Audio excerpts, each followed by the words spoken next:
Paz do Senhor, te convido hoje a fazer a seguinte reflexão. Cristo acredita em você. Sabia disso? Você acredita nele? Você confia em Jesus? E ele confia em você?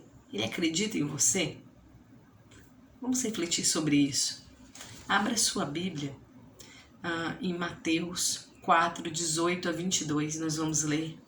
E diz assim: E Jesus, andando junto ao mar da Galileia, viu a dois irmãos, Simão, chamado Pedro, e André, os quais lançavam as redes ao mar, porque eram pescadores. E disse-lhes: Vinde após mim, e eu vos farei pescadores de homens. Então eles, deixando logo as redes, seguiram-no. E, adiantando-se dali, viu outros dois irmãos, Tiago, filho de Zebedeu, e João, seu irmão, num barco com seu pai Zebedeu, consertando as redes. E chamou-os, e eles, deixando imediatamente o barco e seu pai, seguiram-no. Amém. Então eu já iniciei com uma pergunta. Você acredita em Jesus? Você acredita que ele é o Messias, o Filho de Deus que veio ao mundo para salvar? Você confia nele? E quanto a Jesus, será que ele acredita em você? Será que ele confia em você? Você se sentiu chamado por ele na sua vida? Ele já te chamou? Eu quero iniciar então essa reflexão, que parte dela, dos conhecimentos dela, eu me baseei numa reflexão que eu vi há muito tempo atrás de um pastor americano, uma reflexão muito marcante.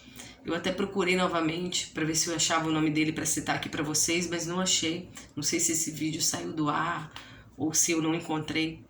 Mas ele falou sobre o discipulado judeu, ele falou sobre isso que a gente vai conversar hoje. E tentando resumir um pouco as informações, o discipulado judeu naquela época, ele era mais ou menos assim, ó. As crianças judias entravam na escola por volta dos 6 anos, né? As que podiam estudar, para estudar a Torá, que são os 5 primeiros livros da Bíblia. Vamos lá, você sabe quais são eles: Gênesis, Êxodo, Levítico, Números e Deuteronômio. E aí eles se reuniam na sinagoga e eram ensinados por um professor. Então esse primeiro nível durava até a criança completar mais ou menos os 10 anos, dos 6 aos 10 anos. E ali eles memorizavam a Torá, memorizavam esses livros. Então a criança, ela era desafiada a saber esses livros de cor. E após esse período, a maioria das crianças tornava-se um aprendiz do ofício do seu pai. Então, se o pai era pescador, a criança ia aprender a ser pescador. Se o pai fazia tendas, a criança ia aprender a fazer tendas. E por aí vai. Depois eles tinham um outro nível, ao que eram conduzidos os melhores alunos. E aí, nessa etapa, eles memorizavam o restante das escrituras hebraicas, que vai até Malaquias. Então eles eram desafiados a decorar até Malaquias. Bom, depois que se terminava isso, por volta dos 14 ou 15 anos, a maior parte dos jovens já estava aprendendo os negócios de seu pai. Mas os melhores dos melhores prosseguiam até um próximo nível de educação, que consistia em ir até um rabino e pedir para se tornar seu discípulo. Então eu ia até um rabino e pedia para me tornar discípulo dele. Mas o rabino, ele queria saber se esse discípulo tinha condição de ser como ele era, de fazer o que ele fazia e de aprender o que ele sabia. Então vamos dizer que esse rabino, ele queria se certificar de que seu discípulo teria a mesma essência, a mesma visão de mundo dele, que seria o seu mestre. Então ele aplicava uma espécie de vestibular, vamos dizer assim. Porque não era qualquer um que podia ser discípulo de um rabino. Então, antes de aceitar esse discípulo, o rabino fazia perguntas sobre as escrituras. Ele queria testar o conhecimento desses jovens, ver se eles realmente tinham aprendido tudo ali naqueles níveis de educação e se eles de fato sabiam, até Malaquias, muitas coisas sobre as escrituras hebraicas. Se o rabino percebesse que a pessoa, o rapaz, né, porque eram jovens, amavam a Deus, mas não tinham o mesmo nível de conhecimento necessário para ser o seu discípulo, o que ele fazia? Ele orientava esse jovem a seguir a mesma profissão de seus pais. Olha, seu pai é um comerciante, vá ser um comerciante também. Mas se o rabino percebesse que aquele menino tinha condições necessárias para ser o seu rabino, o seu discípulo, ele dizia ao jovem: venha e siga-me. Então esse jovem de 14, 15 anos deixava a sua família, deixava os seus amigos, deixava a sua sinagoga, deixava o seu vilarejo e ia devotar a sua vida inteira a ser como aquele rabino, aprendendo a agir como ele. Então ele se tornava um discípulo daquele rabino. E esses discípulos, eles seguiam esses rabinos. E eles iam andando por aquela região árida, né? Ali da Palestina e aquela poeira do deserto, daquelas regiões desérticas, né? Aquela região seca, ia se soltando ali, né? Dos pés, das sandálias dos discípulos e iam até mesmo grudando no ser, nas roupas do rabino. Então eles iam das bocas, perdão, eu inverti, aquela poeira ia se soltando dos pés do rabino, do mestre, e ia grudando na roupa dos discípulos. Bom, a maioria dos rabinos, dos mestres, começava a ensinar por volta dos 30 anos de idade. E por volta dos 30 anos de idade, Jesus estava andando ao longo da onde? Do Mar da Galileia. Quando ele encontra Pedro e André e depois Tiago e João e convida-os a segui-los, como nós lemos na introdução aqui no Evangelho de Mateus. Mas, peraí, você disse que os mais inteligentes, os mais capacitados, os mais versados nas escrituras, eles continuavam o seu processo educacional. E esses meninos, esses jovens, eles foram chamados num ofício de pescadores. Então, eles estavam seguindo o ofício de seus pais, correto? Se eles estavam seguindo os discípulos de seus pais, o ofício de seus pais, significam que, primeiro, eles não tinham sido escolhidos para seguir nenhum rabino.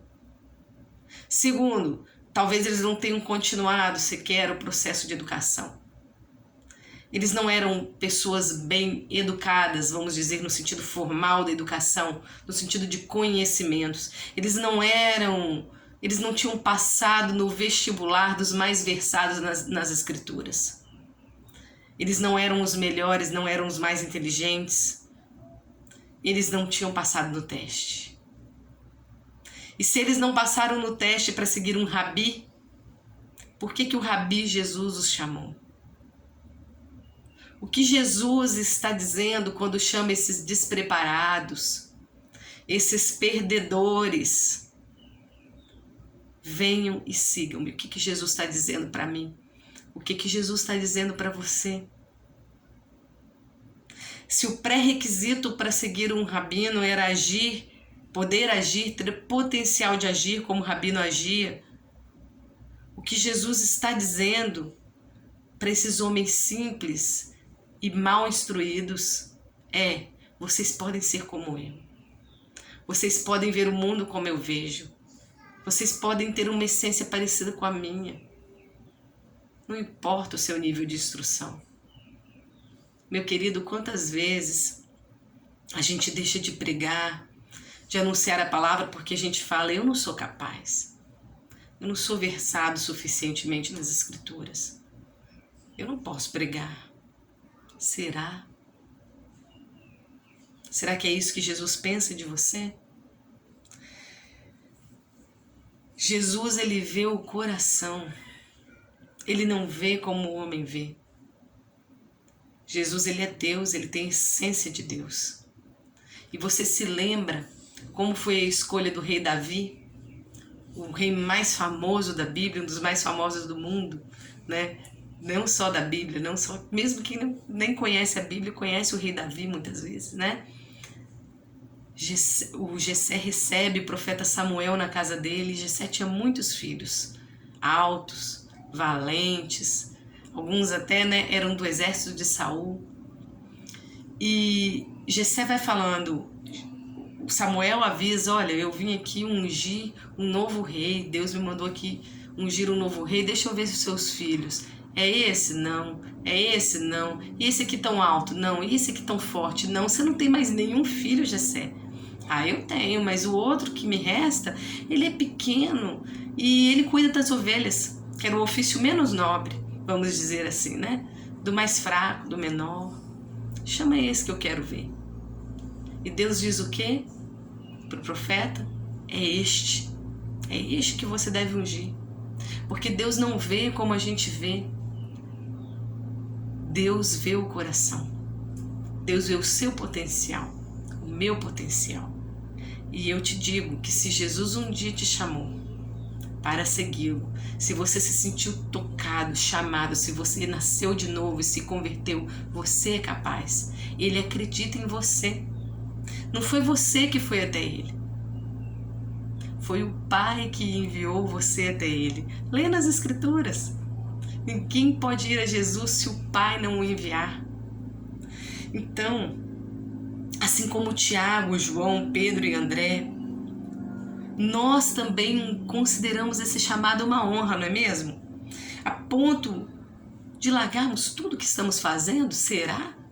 Ou será que a gente fala que considera uma honra da boca para fora, mas não é bem assim?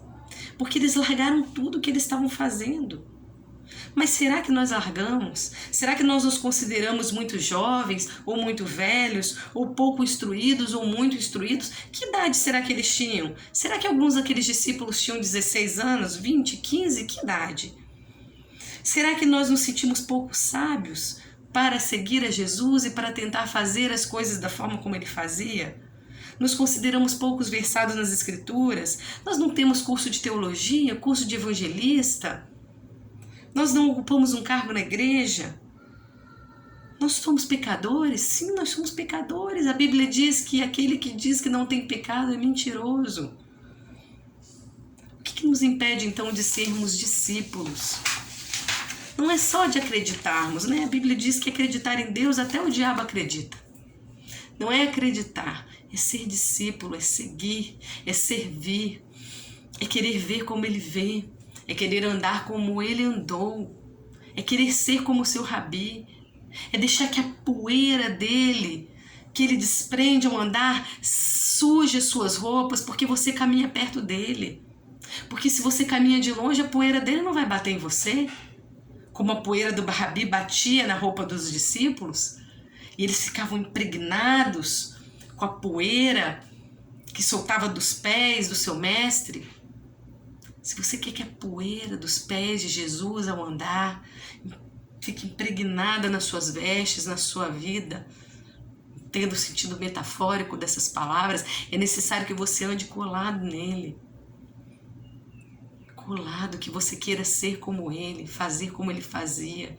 E para isso você precisa meditar em quem ele é. Você precisa ler as Escrituras, ler o Novo Testamento, entender como Jesus fazia, como Jesus agia nas diversas reações da vida dele. Porque Jesus não reagia. Jesus não era deixado, ele não era movido pelo sentimento, no sentido pejorativo da palavra, né? Alguém bate numa face, ele vai lá e bate de novo. Não, se alguém bate numa face, você dá a outra.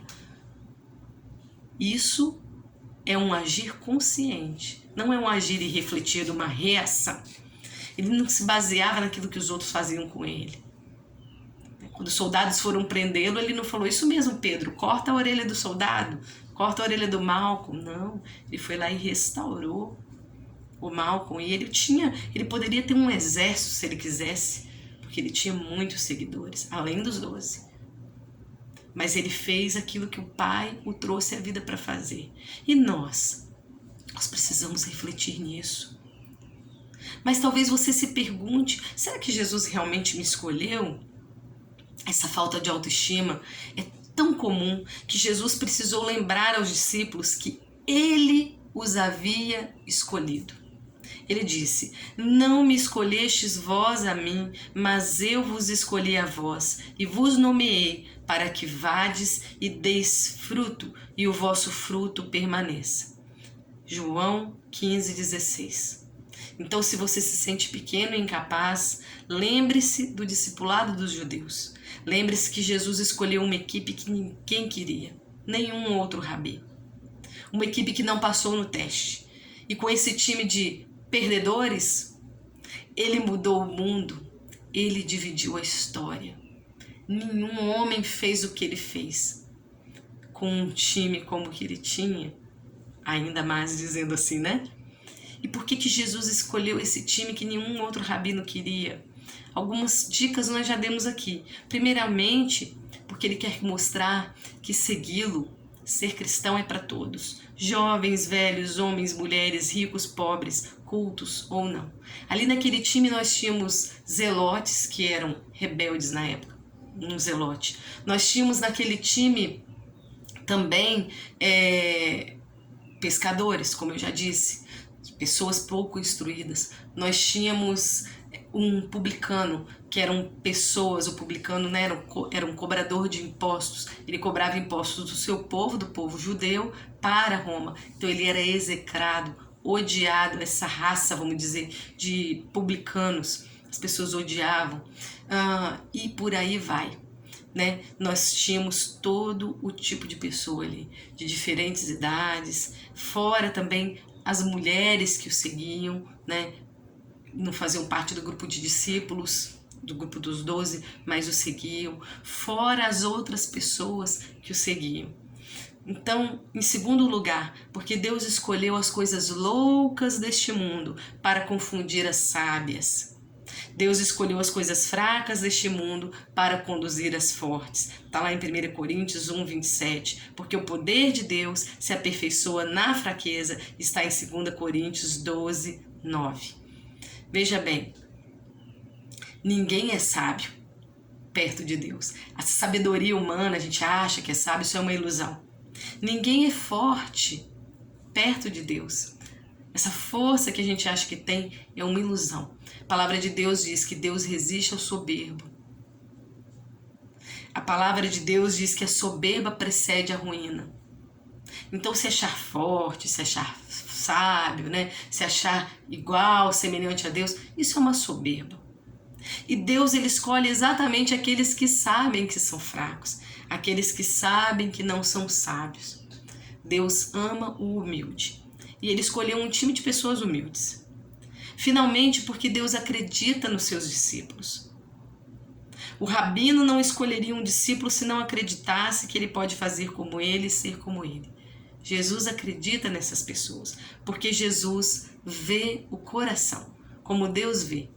Jesus não vê como o homem vê. Já refletimos sobre isso. Então, respondendo a nossa pergunta, não apenas nós acreditamos em Deus. Lembra da pergunta que eu te fiz lá no início? Você acredita em Deus? Não é só você que acredita em Deus. Mas se um dia você se sentiu chamado, se um dia você se converteu, se um dia você se arrependeu dos seus pecados e falou, eu quero seguir a Jesus, e você está tentando, significa também que Deus acredita em você.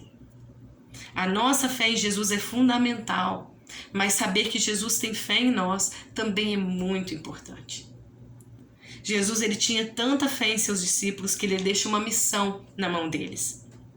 Lá em Mateus 28, 19 a 20, você lê.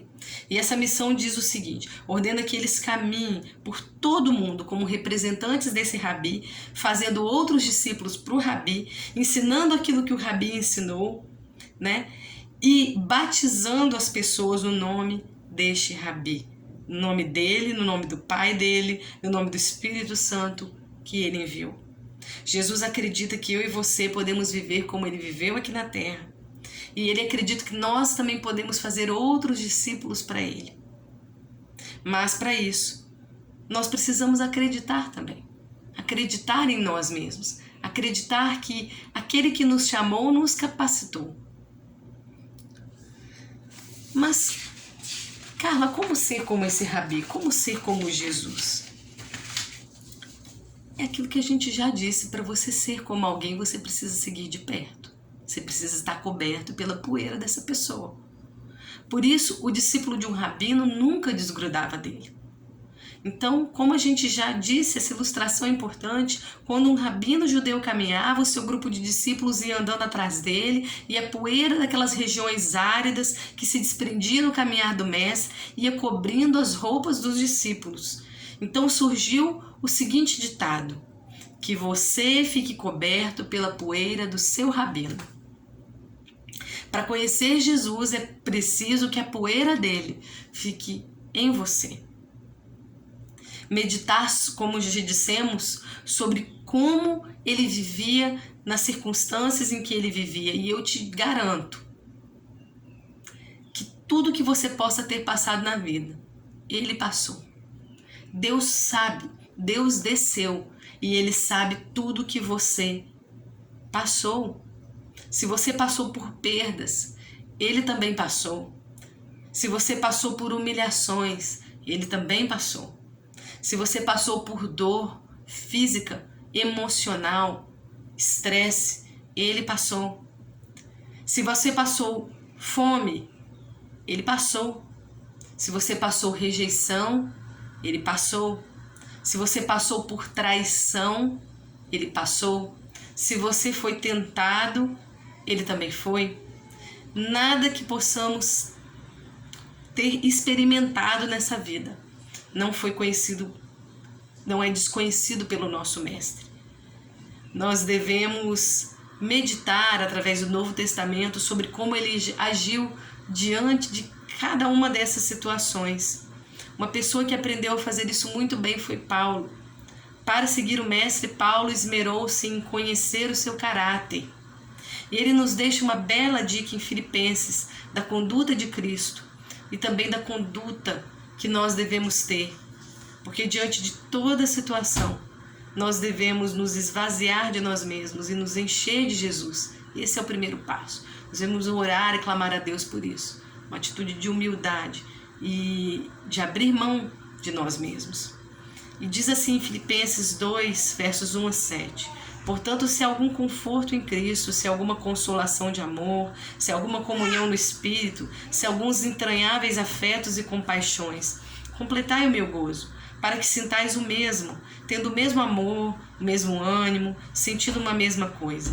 Nada façais por contenda ou por vanglória, mas por humildade. Cada um considere os outros superiores a si mesmo.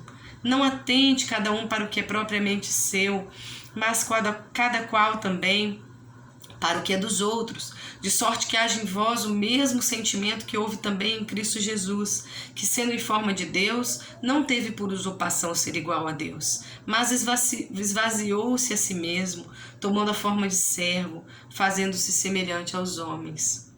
Que lindo, né? Pois leia esse texto com calma e reflita sobre isso. De acordo com esse texto e com todo o Novo Testamento, nós percebemos que esse rabino sempre foi motivado pelo amor. E quanto a nós, que tem nos motivado? Em segundo lugar, nosso mestre buscou com prioridade a comunhão no Espírito. E você e eu, o que temos buscado? Temos buscado a comunhão com Deus, com o nosso próximo? Ele não agia por contenda ou por vanglória ou por orgulho. E o que tem pautado as nossas ações? Ele foi humilde. E nós nos consideramos superiores, mais santos, mais sábios. Ele venceu o egoísmo e pensou no coletivo. E nós? Quanto tempo nós temos dedicado a fazer o bem? Ele abriu mão de sua glória para viver como servo. Quantas vezes eu e você, sabendo ou imaginando estar numa situação privilegiada, nós temos nos colocado no mesmo nível de um irmão com mais dificuldade na caminhada cristã para auxiliarmos, andarmos juntos?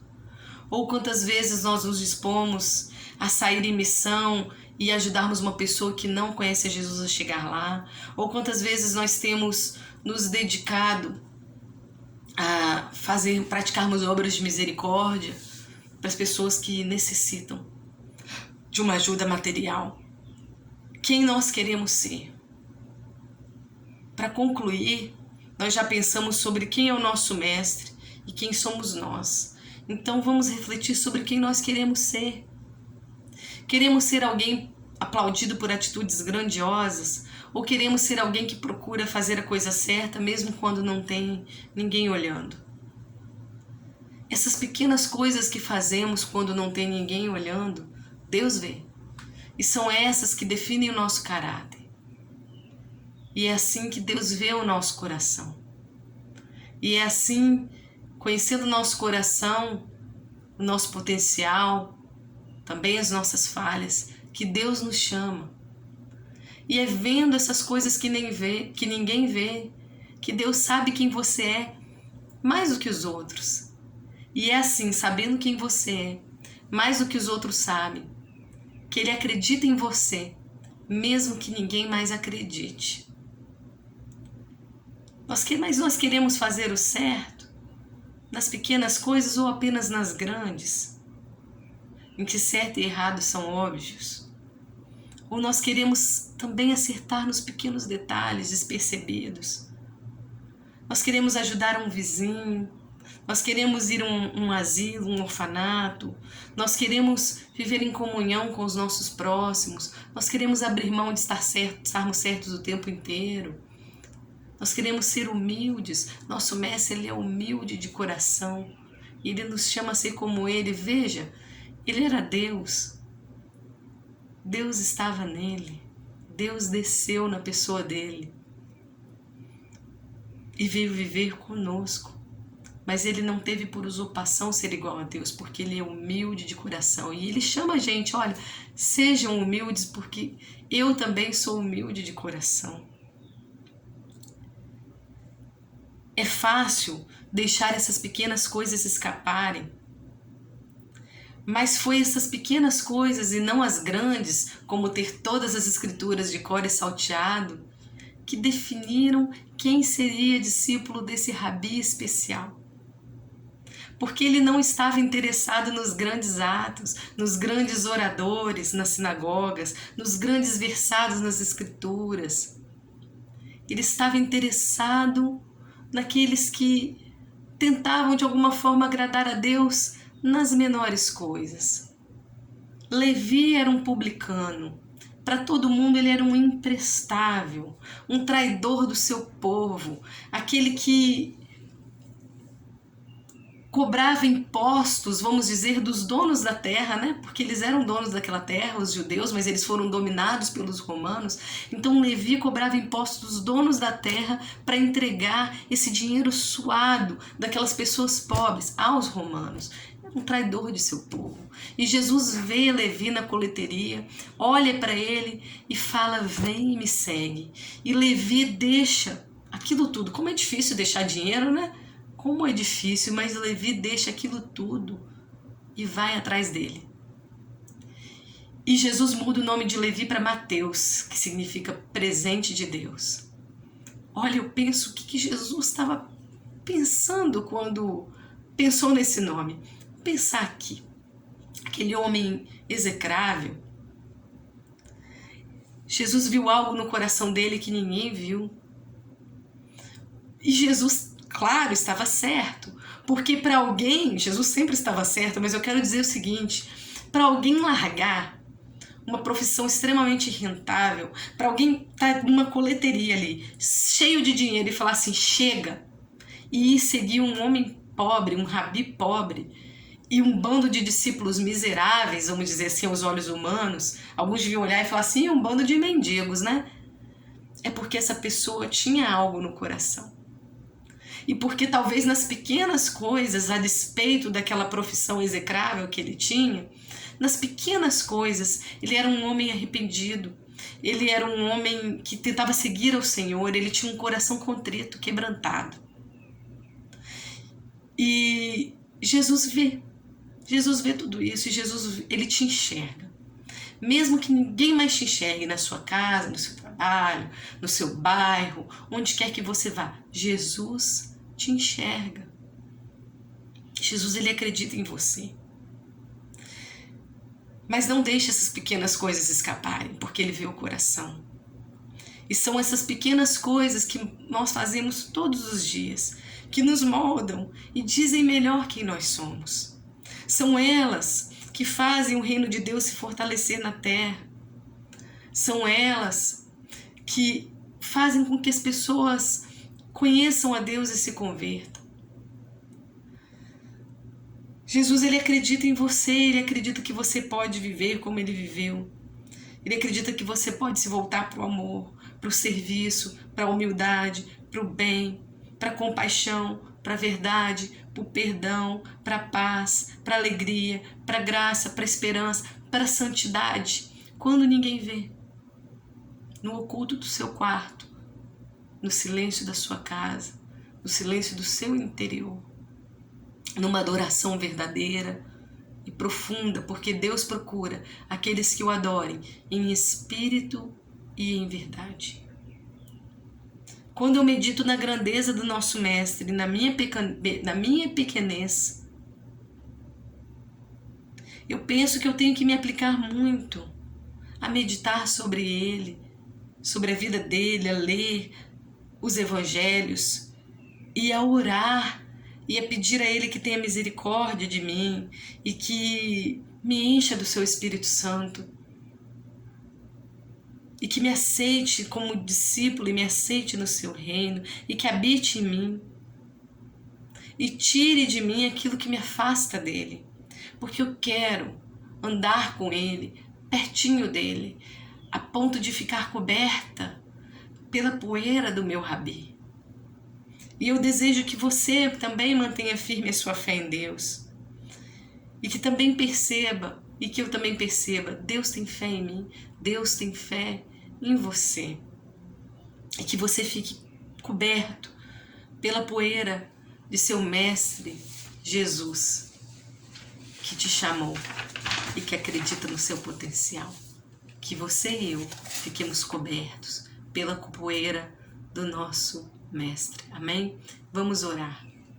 Senhor, nós te entregamos, Senhor, esse momento.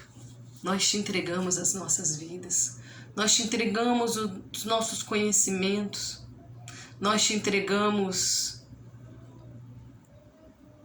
o nosso coração, a nossa mente, os nossos pecados e iniquidades. Nós te entregamos os nossos medos, anseios, a nossa falta de fé e também a nossa fé. Nós te entregamos a nossa família, a nossa vida, o nosso futuro, o nosso presente, o nosso passado. Nós te entregamos tudo, porque tudo já pertence ao Senhor. Nós pedimos que o Senhor gere em nós, Senhor, em cada um que me ouve, também em mim, o desejo de te conhecer mais e mais. Gere em nós, Senhor, o desejo de fazer a Tua vontade. Gere em nós o desejo de meditar na Tua palavra, nas Tuas ações, perante situações na vida mais diversas que o Senhor viveu. Algumas delas nós também já vivemos, outras nós não vivemos porque o Senhor foi além. O Senhor viveu tudo o que nós vivemos, mas o Senhor foi além. O Senhor suportou dores muito piores do que a nós. O Senhor, sendo inocente, se entregou e deu a sua vida e morreu para que nós pudéssemos ter vida, e vida plena, vida abundante, vida feliz, vida na Tua presença. Senhor, em nome de Jesus nós te pedimos, envia-nos a Cristo. Se nós ainda há alguém aqui que ainda não o conhece, ainda não se entregou a Ele, quebranta o coração dessa pessoa, Senhor. Quebranta, mostra a Ele que esse Mestre o chama e que o chama como Ele está. Jesus disse: vinde a mim como estás. Senhor, mostra a essa pessoa que não há empecilhos para ser discípulo, basta querer, porque o Mestre nos chama como nós estamos. Se você fuma, Deus te chama sendo um fumante. Se você bebe, Deus te chama bebendo.